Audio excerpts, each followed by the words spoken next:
Wait, what? Really? Okay. Okay, with your host, Loren Weisman. This is a fully licensed theme song for the show about stuff that makes you say, wait, what? Really? Okay. This is the Messaging and Optics podcast, Wait, What? Really? Okay. I'll be your host. My name is Loren Weisman. I'm from Fish Stewarding Group. And in this episode and the next couple episodes to follow, we're going to be putting a focus on marketing, on the ideas of how people are marketing and promoting and where they're choosing to do so and with what authenticity and authority they're using. Or on the other side of it, is it just empty hype? And then for those of them, those using certain claims that are false, are some of those claims hurting people that can actually state those and be true? The title of this episode is Amazon Best-Selling Book Claims and the 16,000 Book Categories. On Amazon, inside of the publishing and the self-publishing, there are 16,000 categories. So maybe you've heard, and you probably have, so many people claiming to be a bestseller. Well, there's only so many bestsellers that have the authenticity, the authority, and the actual objective proof to state that. Yet on Amazon, this truth can be stretched in certain places, and in other places it's being purchased. So maybe you've noticed it. Maybe you've seen, whether it be on LinkedIn or Facebook or Instagram, people talking about, you've got to purchase my best-selling book. Well, is it really a bestseller? Or is it not? And either way, isn't it coming to a time, or aren't we coming to a time where we can set the seed and a foundation of authenticity and authority and move away from the hype that everyone is using? So for example, that one person that truly has a bestseller is online, offline, ebook, physical book, audiobook, selling to that level and making that statement.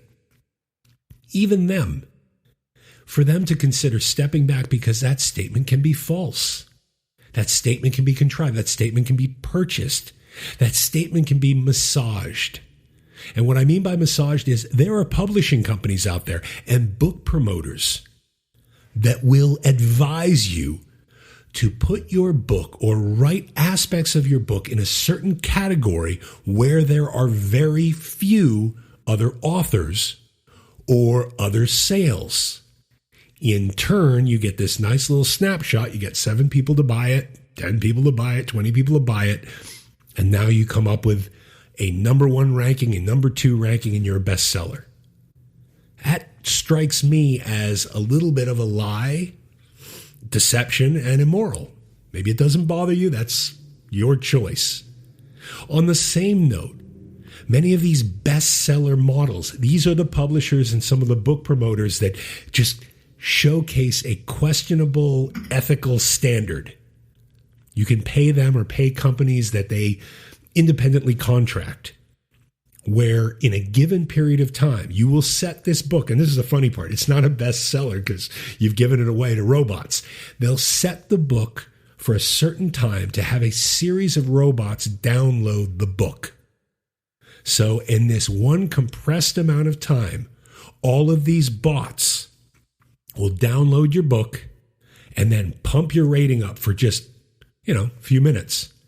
And those publishers and those book promoters, they'll take a nice little screenshot and send it to you and now tell you, hey, look at that, bestseller.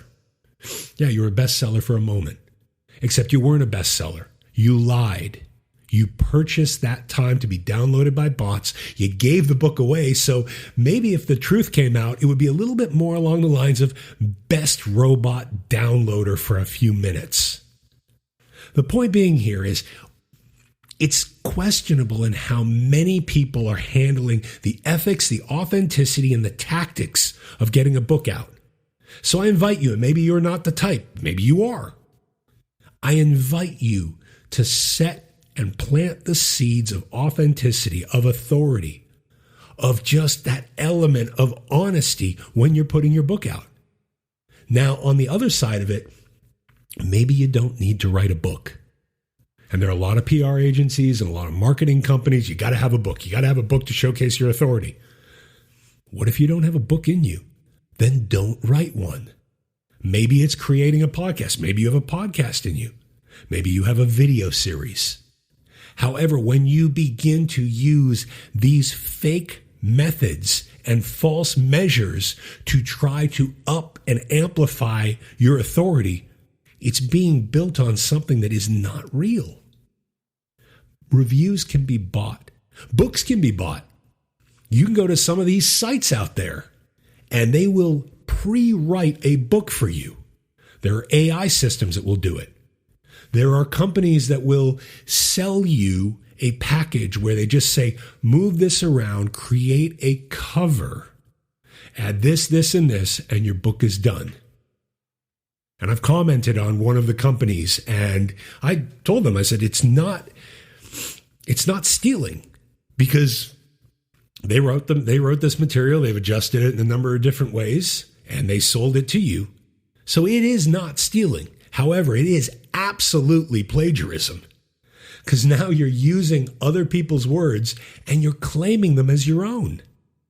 Many of these marketing companies, too, are now sending people and say, part of your social group and part of your content, you can hire people to help write your book for you.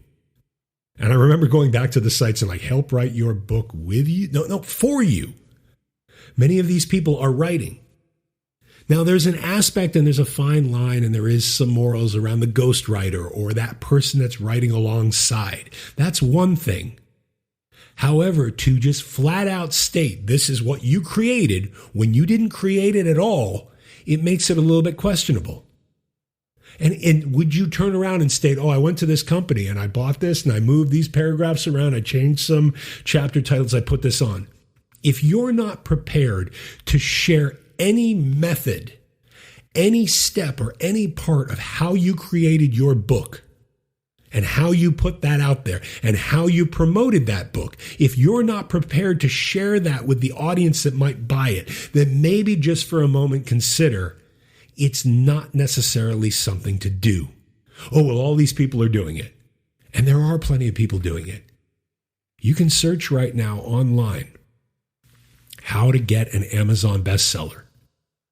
And you'll see a couple of the motivational types of you've got to do this and you've got to do this and blah, blah, blah. However, the majority of the searches that come up will talk about the methodology of track a category that's here. But if that's not you, that's false. Buy this, add this here, do this. I mean, they're adding these elements that don't stand on any kind of solid rock. It's all on sand that just slips out from underneath you. So if you're going to write a book, if a book is something that interests you, if it's something that you wanted to do it. But build it from the table of contents to the chapters to the words on the rock and not on the sand to be blown out away from underneath you. Showcase it so that every step of that is something you'd be proud to share. I've written a few books. I'm proud of them. I'm less proud of the first one.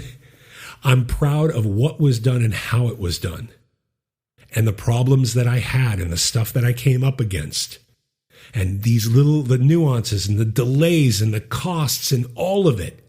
But I'm proud of it and I stand behind it 100%. And I ask you that if that's what you're thinking about doing with a book, that you are able to do the same. You don't have to buy these book templates.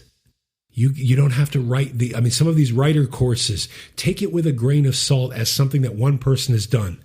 And the other thing too, in building authority, please consider staying away from the 90 different authors wrote this book and writing this one segment to get your author cred. Consider bringing it back to authenticity. Consider bringing it back to the authority. Consider rooting it in this stable, secure zone that showcases that anybody that would come at you or look at this stuff could see that this is true and it's you. And that can make such a difference. It doesn't mean you're not promoting. It doesn't mean also going out there, and this is something to consider, whether you're a bestseller or not. Something to consider when it comes to your book. Talk about the aspects of the book. Maybe there's imagery that you talk about, whether it's an illustration inside of the book or not. Maybe add an additional illustration to refer back to a chapter. There's this guy, J. Warner Wallace, who has this book, and he refers in, I think it's like the 13th or 14th chapter, to believing in Mark Hillism. And I found that just so funny listening to his audiobook. And in that, I was thinking, it'd be really funny if this guy or his social team posted out something. Do you believe in Mark Hillism? And then reference the book, reference it's in chapter 14, maybe mention it's not a cult, and just leave it out there. Plant that seed, set that seed out there for it to be seen. For other people, as you have a certain experience and as you're writing and on the chopping block with an editor, maybe keep that material and format it into a blog. The audiobooks are a wonderful element, but you can still talk about and extrapolate beyond and go into a podcast about some of the stuff that you didn't touch on or some of the stuff that can go further, as opposed to just buy this now. And, it doesn't have to be this envy, ego, look at me number one, because so many people are saying that. And in the chorus of that ego, arrogance, and hype, some of the people that actually have those accolades are being lost. So whether you have a book that sold 5 copies or a book that sold 5 million, consider sharing the nuances, the elements, the supplements, the complements across different areas. Pull quotes from the book. Use the press releases. Look at it getting out there. Look, when you do a review or you're going to put a review online, point it back to a verified place. If you get a review from one of the book agencies, and you can when you first put a book out, you can send it through a series of reviewers, a series of magazines, be able to point it back. Because that's another thing. Reviews can be purchased. Books can be purchased. Amazon tried to adjust to the verified sell, but right now you can make a purchase through a group that will look like it's a series of different verified sales. And then, of course, the same thing goes with the reviews. Think about anything you've bought on Amazon. Have you ever noticed, you might look through a review about a certain item and you see maybe a truckload of really good reviews. And then you see this 1 star and it's just, this is crap and horrible and awful and terrible. And when you click through on that reviewer, they have 1 review. That's one of those bots. It's not a conspiracy thing. Now, many of those people and many people inside the literary industry are using that. It's that false review. And in that note, it's okay for a negative review. You don't need to combat it. You don't need to get it deleted. Enjoy that when you write something, there's an aspect. Yes, there can be fact in your book. There can be facts. However, there can be opinions too. And inside of that, to be able to allow someone, okay, that's cool. You didn't like my book, as opposed to getting into some war with them. The main thing here is, as you look to authorship, if that's the direction that you're going, look at it or consider looking at it from the angle of enhancing what you know, expanding out to an audience in a format that some people may find interesting or a culmination point, but not creating something to try to create an authority that you don't have. There are so many motivational, inspirational, empty books. This is in the health industry. This is in the business consulting. There are, I'm not going to name the site. I'm not going to go after that whole thing. I did that once and got attacked for it. But it's easy. They're out there. You can go to these sites and buy pre-made business strategist books. And then you pop in a couple of your quotes. You switch these things around. You add this here. You have these other templates. My quotes show up in business strategist books. And it's strange because it's the same quote because it's part of a template. Many people will use these quotes and they'll use quotes from other people. Oh, pop this at the front of the chapter. Pop this at the back of it. Why can't it be your own quote?